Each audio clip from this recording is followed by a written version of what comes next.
Right, welcome back to the channel. Thanks for joining us again. Hopefully you're staying warm in these current conditions. It's pretty Baltic out there at the moment, although it's staying down to 1.5, I believe, tonight. Has been down to -4, -5 recently. Hopefully you're staying and keeping the bike shiny side up. Okay, it's pretty nasty out there for the bikes. And if you are riding them in these conditions, make sure you clean them on a regular basis and use motorcycle protectant on them. Okay, we'll come to them videos quite a way down the line once we've done testing, all that sort of stuff. We've gone through all that. Okay, a little bit different tonight. We're back in the garage again. I've got a wireless microphone here, so hopefully you can hear me better. I did notice on the last video that it was a bit quiet, so hopefully the cordless microphone should work better. So we're following on with element A of the CBT. So we've covered helmet, gloves, jackets, trousers. We're on to footwear now.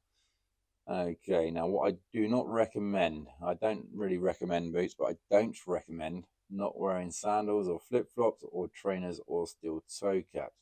Right, so we'll start off with the sandals. So sandals, if you stub your toe, it hurts.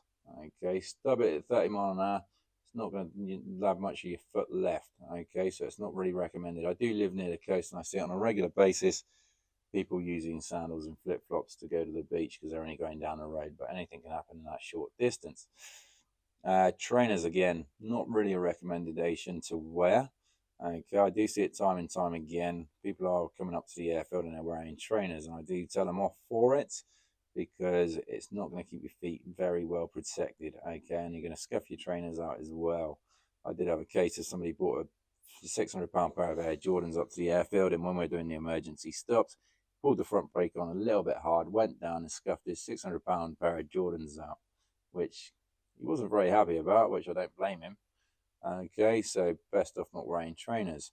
The reason you don't wear trainers is, again, protection is not that great on them, to be fair. Yes, they're comfortable, but not the most protection. As well as that, you've got these laces that can get wrapped around moving parts, sticky out parts like stands, the kickstarts, and all that sort of stuff. Speaking from experience, when I was 16 years old, I did wear trainers. Okay, I will admit I did wear trainers. We all do stupid stuff when we're younger. I did get a lace caught around a kickstart and I fell over. Okay, literally just toppled over. Okay, if you do wear boots, like hiking boots, for instance, then make sure you do tuck the laces in or even stick tape over the laces so it can't get wrapped around any moving parts. But that's probably the lowest recommendation that I'd go for, is wearing hiking boots of some description, which is going to give you a good bit of ankle support. On to the steel toe caps. Now, with steel toe caps, again, people will turn up to the airfield with steel toe caps on, and I do say to them that it's got that big chunk of metal on the end, and it has been known in the past that people have come off and not their bits bent back and cut their toes off. It's a very rare case, but it can happen. Okay, and also it's not the easiest to get your foot underneath the gear shifter to change gear when you're using steel toe caps. So what we have here is a different selection of boots, ones that I wear on a regular basis. Okay, so we have a lightweight shorty boot, which is normally used by your cafe racer sort of style, casual rider sort of style boot. Okay, nice and lightweight, nice and supple. Okay, these ones are waterproof, no laces on, and they can get wrapped around any moving parts. Got a double layers of stitching and padding where you need it. Okay, extra layers of padding in the ankles there to stop you from damaging your ankles too much if you do have an unscheduled dismount. Okay, that's a crush to you and me, but these are nice and lightweight. I do recommend these. I'll wear these for my CBTs and sometimes for my test training when we're doing the more casual stuff in the warmer weather, but they're not going to keep your feet too warm. They're going to keep them, these ear ones are actually waterproof, but not proper shower, or they're shower proof, but not full on waterproof. Okay, coming on to the next style, which is the ones that I'm wearing every day at the moment. These ones here, they're about 3 years old. Gore-Tex boot. Okay, they've got double layers of padding and stitching in all the right places. Again, across here for your gear changing mechanism. Okay, so when you get your foot underneath there, it's not going to wear out too easily on the toes. Okay, it's a little bit higher, going to give me a bit more protection up the shin and a bit more up the calf.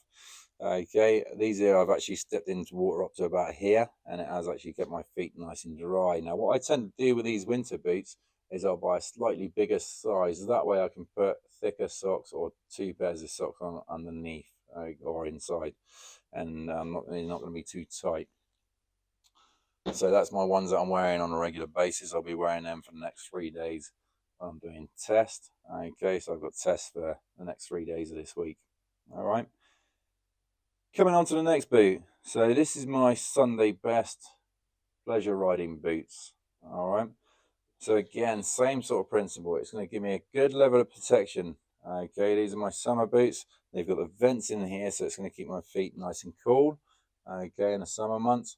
I can only wear a thin pair of socks underneath these because I won't wear them in the winter. They are mega comfortable, but I won't wear thick socks. I won't wear them in the winter because I don't want to get them too dirty because they're quite an expensive boot. Again, same as the other boots. They have got the double layers of stitching, extra layers of padding and protection on the ankles, and then further up the boot on the shin and all that. It's got all the plastic to protect your shin and all that sort of stuff. Okay, now with this style of boot, nice and simple design. So you've got the zip that just zips up straight like that. Okay, and then you got your ratchet system that just clips straight in and secures your foot nice and tight. I do have the inner boot, which again is going to offer me a good level of protection again. Okay, not all boots have this. This is just a fancy alpine style boot, which they do. Okay, and to me, if it's good enough for the likes of Marquez and the GP guys, then it's good enough for us regular folk. All right, so this is what you kind of wear if you're riding a sports bike, a super bike of any description. Might be an R6, CBR6, Fireblade, BMW S1000RR. So that's the sort of style of boot that you wear. Okay. Then, finally, we come on to a big motocross boot or adventure boot. Okay, so this is the sort of boot that you wear if you're riding off-road. Now, it's designed to be like this, heavy duty, lots of plastic and that everywhere. It's a pretty heavy boot. It comes up a lot higher than the sports bike boot and their all-weather boots. Okay, and it's designed to protect your shins a lot more and your legs a lot more. Okay, so effectively I should be able to hit a tree stump with these, and it'll probably take the tree stump out rather than break my foot. All right, again, it's got no laces or anything that can get wrapped around any moving parts. It's got the extra layers of stitching and padding and armor, all in the vital places. All right, with these type of boots, okay, if I do any off-roading with these, what I tend to do if it's a bit damp, I'll put bin bags inside, or double up on bin bags inside the boot to keep my feet a little bit warmer, a little bit drier, because the plastic does get a bit cold there and does give you cold feet. Okay, but like I say, as a general rule, these are my main ones that I wear for this time of year in the winter.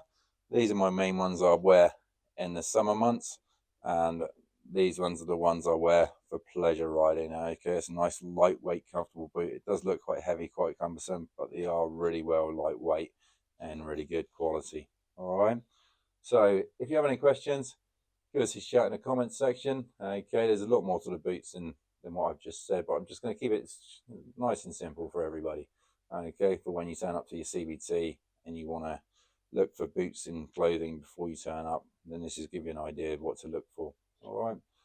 Right, take care. I'll speak to you later. On the next video, we'll cover the other biking accessories for clothing, keep you more visible, warmer and drier, like the waterproof clothing. All right. Right, cheers then.